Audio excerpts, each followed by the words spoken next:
and welcome to another episode of Stories by Grandma. Today's story is titled John and Elizabeth Mack Holsinger. John Holsinger was born the 21st of July, 1768 in Franklin County, Pennsylvania, the son of Jacob and Susanna Yackel Holsinger.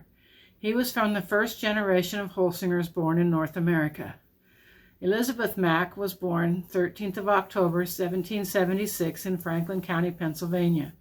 Her parents were William and Agnes Gance Mack. Elizabeth and John were united in marriage the 2nd of May, 1797 in Franklin County. John and Elizabeth were members of the German Baptist Brethren Church, the church that Elizabeth's great-grandfather organized, where John was an elder and a preacher. John was a widower when he and Elizabeth were married. It is not clear who was or what happened to his first wife. And as though he did not bring any children to this marriage with Elizabeth, I guess it really has no bearing on this story. John and Elizabeth were set up housekeeping in the section of Pennsylvania we now know as Franklin County. Being perhaps of a progressive nature as far as pioneer work was concerned, John had heard of tales of how in 1755 the Brethren had pushed their way slowly through Loy's Gap by the side of Yellow Creek and entered the beautiful and fertile section of Pennsylvania now known as Morrison's Cove. The Brethren were not the first to enter the new western lands, as the Indians had claimed it long ago. A colony of Scotch-Irish had taken up squatters' claims in 1749. These were expelled, and the Penns made new purchase of land from the Indians in 1754. When the Brethren came, they purchased secured titles to the land. In 1790, practically all the land had passed into hands of private owners. The Brethren purchased the land and were the first to preach in this region of the country.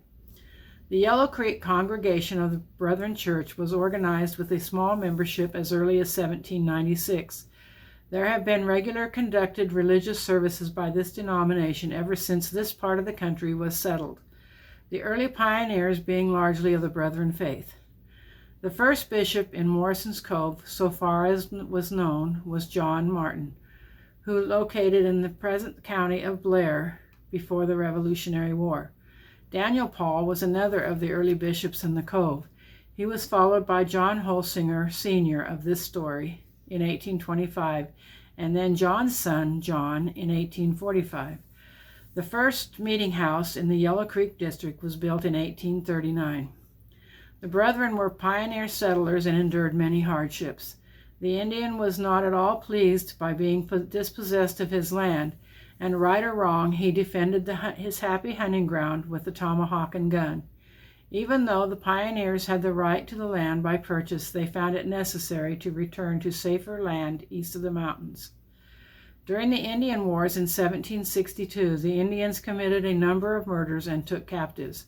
The greatest massacre was in 1777, when the Indians attacked the settlers, killing between 20 and 30 people. Historians are not in agreement as to the exact number. It is thought that John Holsinger came to the Morrison Cove section about 1800 with his wife Elizabeth. He was a preacher in the church and was closely associated with the foundings of the work in the Morrison Cove section. He settled south of the present village of Baker Summit on the eastern slope of the Dunnings Mountain, with land that not only took in part of the mountain, but also a fertile wooded valley. John and Elizabeth bore and raised 9 children on that land. Their children were Susanna, born in 1798, Jacob in 1799, John in 1802, George in 1804, David in 1806, Nancy in 1809, Daniel in 1812, Elizabeth in 1816, and Alexander in 1819. All the boys were given their mother's maiden name of Mack as middle name.